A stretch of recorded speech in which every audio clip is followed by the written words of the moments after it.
খান সাহেব এবার কি কোরবানি দিবেন না? গরু টরু তো এখনো কিনলেন না।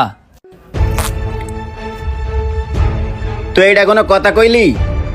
আমরা হইলাম খান বংশের লোক, কোরবানি দেওয়া হইল আমার বংশের ঐতিহ্য। আর এখন যদি আমি কোরবানি না দেই তাহলে তো আমাদের খান বংশের মান সম্মান ধুলাই মিশে যাইব। আর তাছাড়াও আমি এত দেরি করে গরু কেন কিনতেছি জানোস? আমি যাতে এলাকার সবাইরে গরু কেনার পর দেখতে পারি এলাকায় কে কোন গরু কিনছে, এলাকার সবার গরু দেখে যাতে অগ থেকে আমি বড় গরুটা কিনতে পারি। এর লাগে আমি দেরি করে গরু কিনতে চাইতেছি, বুঝছস? খান সাহেব এলাকায় তো সবাই গরু কিনে লাইছে। কি কস? সবাই গরু কিনা ফেলাইছে? হ খান সাহেব, আমি দেখে আইছি এলাকায় সবাই গরু কিনে লাইছে। তোর আইডিয়া আছে কে কোন ধরনের গরু কিনছে? হ খান সাহেব, আমার খুব আইডিয়া আছে। ঠিক আছে, চল রেডি হয়ে আমরা হাটে যাবো, সবার থেকে বড় গরু কিনে আনবো। হ্যাঁ চলেন।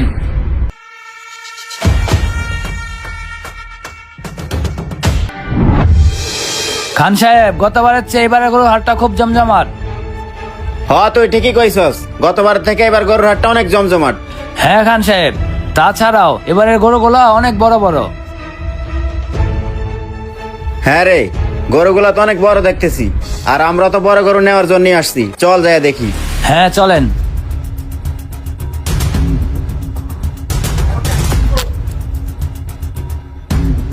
আরে ভালো করে দেখিস সবকিছু ঠিকঠাক আছে কিনা।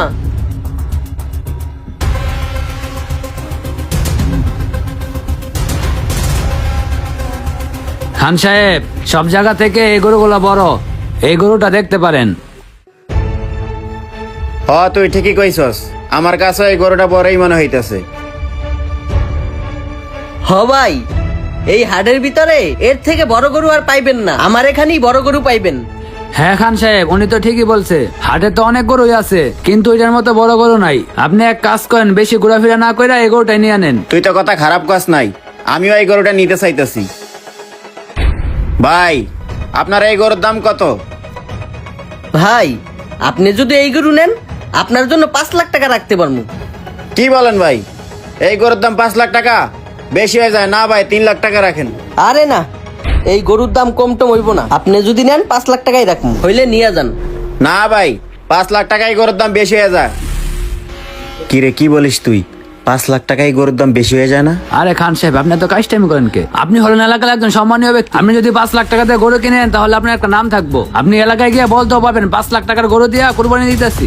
তুই তো কথা খারাপ কস না রে, তোর কথায় যুক্তি আছে। তুই ঠিকই কইছস, আমি 5 লাখ টাকা দিয়ে গরু কিনলে আমার নাম থাকবো, আর মানুষ যাতে কইতে পারে যে খান সাহেব এবারও 5 লাখ টাকার গরু দিয়ে কোরবানি দিছে।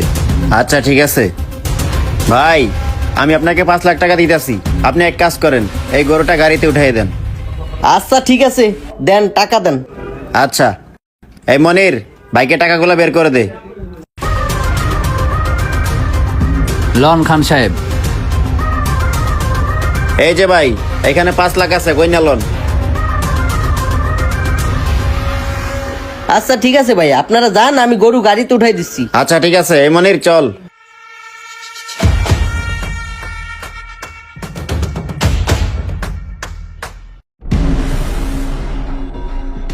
আরে ওইটা কেডা? মাহিন না?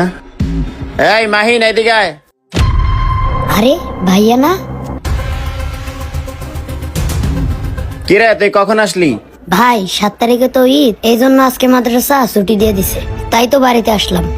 ও আচ্ছা, বুঝতে পারছি। এই দেখ, গরু কিনছি, এলাকার সবার থেকে আমাদের গরু বড়, আর আমরা সারা এই এলাকায় কেউ কখনো বড় গরু দিয়ে কোরবানি দিতে পারে নাই। ও ভাইয়া, এই গরু কিনছো? গরু তো মাশাআল্লাহ অনেক বড়। শোন মাহিন, আমরা সবসময় বড় করে দিয়া কোরবানি দেই, তাই এইবার আমরা বড় করে দিয়া কোরবানি দিব। আর বড় করে দিয়া যদি কোরবানি দিতে না পারি তখন তো আমাদের বংশের মান সম্মান থাকবে না, মানুষ আমাদেরকে কি বলবে? ভাইয়া বড় গরু কিনছো ঠিক আছে, তবে এত বড় গরু না কিনলেও হইতো। আরে কি কস বেটা, এত বড় গরু না কিনলেও হইতো? তোরে মাদ্রাসায় পড়াইছি না, যেন একটা ব্যাগ কিলি বানাইছি। শোন, আমাদের বংশের একটা ঐতিহ্য আছে, আমরা যদি বড় করে দিয়া কোরবানি না দেই তাহলে কি আমাদের মান সম্মান থাকবে? আচ্ছা ভাইয়া, তোমাকে একটা কথা জিজ্ঞেস করি। হ্যাঁ কর। আচ্ছা ভাইয়া, কোরবানি মানুষ কিসের জন্য দেয়? কেন? আল্লাহকে সন্তুষ্টি করার জন্য। ভাইয়া, আল্লাহকে সন্তুষ্টি করার জন্যই যদি মানুষ কুরবানি দেয় তাহলে তো তুমি আল্লাহকে সন্তুষ্টি করবার জন্য কুরবানি দিতেছো না। আরে তুই এসব কি বলতেছস? আমি তো আল্লাহকে সন্তুষ্ট করার জন্যই কোরবানি দিতেছি। ভাইয়া তুমি যদি আল্লাহকে সন্তুষ্টি করার জন্যই কুরবানি দাও, তাহলে এটা কেন বলো ছোট গরু কুরবানি দিলে মানুষ কি বলবে? শোনো ভাইয়া, কোরবানি মানুষকে দেখানোর জন্য না, কোরবানি হচ্ছে আল্লাহকে সন্তুষ্ট করার জন্য। যে জায়গায় নিজের জীবনকে জবাই করার কথা ছিল, নিজের জীবনকে কুরবানি করা, সে জায়গায় আল্লাহ কি চাইছে? একটা দুম্বা, নয়তো একটা গরু, নয়তো একটা ছাগল। এখন যদি তুমি মানুষকে দেখানোর জন্যই কুরবানি দেও, তাহলে তো আল্লাহর রাস্তায় তোমার কুরবানিটা কবুল হচ্ছে না, কারণ তুমি তো মানুষকে দেখানোর জন্যই কুরবানি দিচ্ছ, আল্লাহকে সন্তুষ্ট করার জন্য না। শোনো ভাইয়া, তোমাকে আরেকটা কথা বলি, আল্লাহর কাছে বড় গরু বেশি গোস্ত যায় না, আল্লাহর কাছে যায় শুধু মানুষের সহি নিয়তটা। তাই আমাদের সকলেরই উচিত বড় গরু আর বেশি গোস্ত না দেখে সহি নিয়তে আল্লাহর রাস্তায় কুরবানি করা। আর আমাদের সকলেরই উচিত যতটুক সামর্থ্য আছে ততটুক দিয়েই কুরবানি করা, হোক না সেটা ছোট গরু নয়তো ছাগল। কি বলছি বুঝতে পারছো ভাইয়া? তুমি থাকো তোমার বড় গরু নিয়ে, আমি যাই। এই মাহিন ভাই, তুই ঠিকই বলছস, আমরা সব সময় মানুষকে দেখানোর জন্যই কোরবানি দেয়, কিন্তু আমরা এটা ভাবি না কোরবানি মানুষকে দেখানোর জন্য না, কোরবানি আল্লাহকে খুশি করার জন্য। আর এখন থেকে আমি মানুষকে দেখানোর জন্য কোরবানি দিব না, আল্লাহকে খুশি করার জন্য কোরবানি দিব, আর হোক না সেটা ছোট গরু আর বড় গরু। হ্যাঁ ভাইয়া, তুমি যে তোমার ভুলটা বুঝতে পারছো এটাই অনেক। ঠিক আছে, চল তাহলে আমরা বাড়ি যাই। এই ভিডিওতে বাস্তবতা তুলে ধরা হয়েছে, সমাজের অনেক মানুষ আছে যারা মানুষকে দেখানোর জন্য কোরবানি দেয়। কোরবানি আল্লাহর পক্ষ থেকে আসে, তাই আল্লাহকে খুশি করার জন্য কোরবানি দিবেন, মানুষকে দেখানোর জন্য না। ভিডিওটি ভালো লাগলে অবশ্যই শেয়ার করে দিবেন। ধন্যবাদ সবাইকে।